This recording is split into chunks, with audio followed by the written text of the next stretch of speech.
बिजनौर जिले में आए दिन हो रहे गुलदार के हमले को लेकर आजाद समाज पार्टी के बैनर तले सैकड़ों कार्यकर्ताओं ने नुमाइश मैदान में इकट्ठा होकर चंद्रशेखर आजाद के नेतृत्व में कलेक्ट्रेट पहुंचकर जोरदार प्रदर्शन किया और एक ज्ञापन प्रशासन को सौंपा। ज्ञापन में मृतकों के परिजनों को 25 लाख और घायलों को 5 लाख का मुआवजा दिए जाने की मांग की। दरअसल आजाद समाज पार्टी के मुखिया चंद्रशेखर आजाद आज सैकड़ों कार्यकर्ताओं के साथ नुमाइश मैदान से इकट्ठा होकर जोरदार प्रदर्शन करते हुए कलेक्ट्रेट पहुंचे। बिजनौर जिले में बढ़ रहे गुलदार के हमले को लेकर आजाद समाज पार्टी ने जोरदार प्रदर्शन किया। इस मौके पर आजाद समाज पार्टी के मुखिया चंद्रशेखर आजाद ने मीडिया से बात करते हुए कहा कि जिले में गुलदार के हमले लगातार बढ़ रहे हैं। प्रशासनिक अधिकारियों ने किसानों और मजदूर की सुध नहीं ली है। गुलदार के हमले से किसानों व मजदूर बच्चों सहित अब तक 25 लोगों की मौत हो चुकी है। उन्होंने सभी मृतकों के लिए 25 लाख व घायलों को 5 लाख रुपए मुआवजे की मांग की। गठबंधन के सवाल पर चंद्रशेखर ने कहा कि जनता से मेरा गठबंधन है। नगीना सुरक्षित लोकसभा से 2024 का चुनाव लड़ूंगा। विपक्ष संसद के बर्खास्तगी का मामला सरकार की तानाशाही बताते हुए कहा कि उपराष्ट्रपति भाजपा के इशारे पर गलत पिच पर खेल रहे हैं। किसानों की लाशों व पहलवानों की बेटियों पर हुए अत्याचार जनता को दिख रहे हैं। मायावती पर टिप्पणी करते हुए कहा कि वह आराम करें। चंद्रशेखर और बहुत सारे लोग भाजपा के गुंडा राज को खत्म करेंगे। बिजनौर से नीरज कुमार की रिपोर्ट। देखिए, बिजनौर जिले में पिछले 3 महीनों के अंदर 25 घटनाएं हुई। मैं एक गांव में मीटिंग करने गया, वहां की महिलाओं ने मुझे बताया कि गुलदार आज भी आता है और जब हम पुलिस से शिकायत करते हैं तो पुलिस कहती है कि यहाँ से आप जगह छोड़ो, कहीं और चले जाओ। शिकायत का निवारण करने की बजाय जनता को ही वहां से जाने के लिए कहना, कहाँ से जाएंगे लोग। तो 25 से ज्यादा लोगों की जान गई है। लेकिन बुरा यह है कि अब तक सरकार ने या प्रशासन ने उनकी सुध नहीं ली। मैं समझता हूँ कि यही जान, जबकि ऐसा नहीं होना चाहिए किसी के साथ भी कोई घटना हो, अगर यही किसी नेता, किसी अधिकारी, किसी व्यापारी के बच्चों के साथ होता तो शायद इस पे कोई काम हो जाता। लेकिन ये घटनाएं किसानों के साथ, मजदूर परिवारों के साथ हुई है। सरकार ने इसलिए संज्ञान नहीं लिया। मेरे कहने के बाद कि 21 तारीख को मैं जिलाधिकारी जी के यहाँ हम 4-5 लोग जाके ज्ञापन देके सवाल पूछेंगे, आप ये मानिए कि उसके बाद अगले दिन 19 तारीख को फिर घटना हुई और एक बच्ची जो 12-13 साल की थी और उसने भी इस घटना के बाद उसका गुलदार ने उस पर हमला किया, उसने भी दम तोड़ दिया। मुझे बहुत तकलीफ हुई कि किसी ने अपनी पत्नी खो दी, किसी ने अपनी माँ खो दी, किसी ने अपनी बहन खो दी, किसी ने अपना भाई खो दिया। एक हमारे किसान थे सिख यहाँ, उनका 22-23 साल का अकेला बेटा, उसको तो गुलदार उठा ले गया, उसकी जान ले ली। उस बाप से पूछो, उन माओ से पूछो जिन्होंने अपने 10-10 साल के बच्चे खोए हैं। और सरकार और पुलिस और एडमिनिस्ट्रेशन शांत बैठा है। मुझे ऐसा लगता है कि मेरे जैसे लोगों को यही राजनीति करनी चाहिए कि उनकी आवाज उठाएं। और हमने यहाँ मांग उठाई है कि 25 लाख रुपए का मुआवजा प्रत्येक परिवार को मिले। किसान अपने खेत पे नहीं जा पा रहा, गुलदार ना जान ले ले। मजदूर अपने लिए काम करने नहीं जा पा रहा। बहुत सारे ऐसे लोग हैं जिन पे कोई रोजगार नहीं है, उन्होंने पशु पाले हैं, खेत में घास लाते हैं, घास का चारा खिला के दूध इकट्ठा करके दूध बेचते हैं। वो लोग परेशान हो गए, लोग भूखे मर रहे हैं, लेकिन कोई सुनने को राजी नहीं है। इसलिए मेरी जिम्मेदारी बनती है कि मैं यहाँ के संघर्ष करूं और सरकार से जवाब मांगू।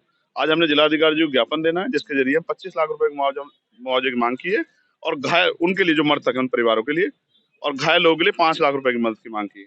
और मेरा प्रयास है कि वो जो पूरा क्षेत्र है उसमें सुरक्षा का माहौल बनना चाहिए। अगर जनता सुरक्षित नहीं, जनता टैक्स देती है, फिर अधिकारी कर्मचारियों से सवाल होंगे और अधिकारी कर्मचारी सवाल से भाग नहीं सकते। अब तो मैं यही हूँ ना। अगर जिलाधिकारी महोदय कहते हैं मैं बेबस हूँ, सरकार नहीं चाहती, तो फिर हम इसको प्रदेश स्तरीय आंदोलन बना के हर जिला मुख्यालय पे आंदोलन कराएंगे। और अगर उससे भी काम नहीं चला तो लखनऊ में जाके विधानसभा घेराव करेंगे। लेकिन हर कीमत पे नगीना बिजनौर के रहने वाले लोगों की जीवन सुरक्षा करना हमारी जिम्मेदारी। इस लड़ाई को हम लड़ेंगे। 2024 के लिए क्या तैयारी है आपकी? देखिए, ये जनता की लड़ाई लड़ना, जनता की आवाज बनना, यही मेरी लड़ाई है। इसको मैं 2024 में भी लड़ रहा हूँ, आज 2023 में आप गठबंधन से लड़ेंगे कि अपनी आजाद समाज पार्टी से लड़ेंगे? मेरा जनता से गठबंधन हो गया है। हम जनता के गठबंधन से लड़ेंगे और बाकी अभी तो बहुत कुछ बाकी है।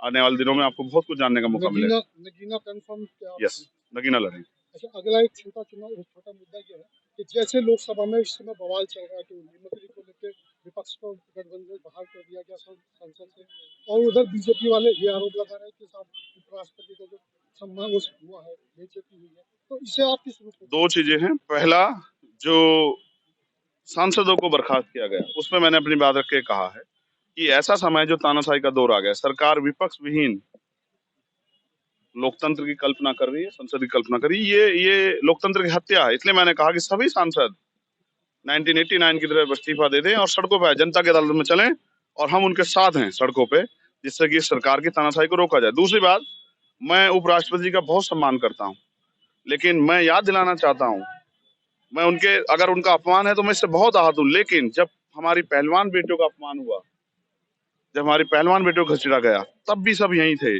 और जब 700 किसानों की जान गई, तब भी यहीं थे। जब प्रधानमंत्री एक शब्द नहीं बोल पा रहे थे, जब चुनाव आया तो हाथ जोड़ने पड़े, लेकिन पहलवान बेटे जिन्होंने देश का गौरव बढ़ाया था, वो भी शायद इसी समाज से बिलोंग करती थी। लेकिन जब उनके कपड़े फाड़े गए, उनको पीटा गया, उनको खींचा गया, तब शायद मुझे लगता है एक शब्द जो है उपराष्ट्रपति जी भी नहीं कह पाए। मुझे बहुत दुख है कि उपराष्ट्रपति जी भाजपा के इशारे पे एक गलत पिच पे खेल रहे हैं। किसानों को इसका बहुत बड़ा नुकसान होगा। मैं उनका बहुत सम्मान करता हूँ और उम्मीद है कि उनको भी खुद एहसास होगा कि वो भाजपा के तंत्र में ना फंसे। वो एक संवैधानिक पद पे उस पद की गरिमा बना के और आगे बढ़ते रहे। हम सब लोग उनका सम्मान करते हैं, कोई उनका अपमान नहीं कर सकता। वो बहुत प्रतिष्ठित व्यक्ति हैं और समाज में और देश में उनका बहुत सम्मान।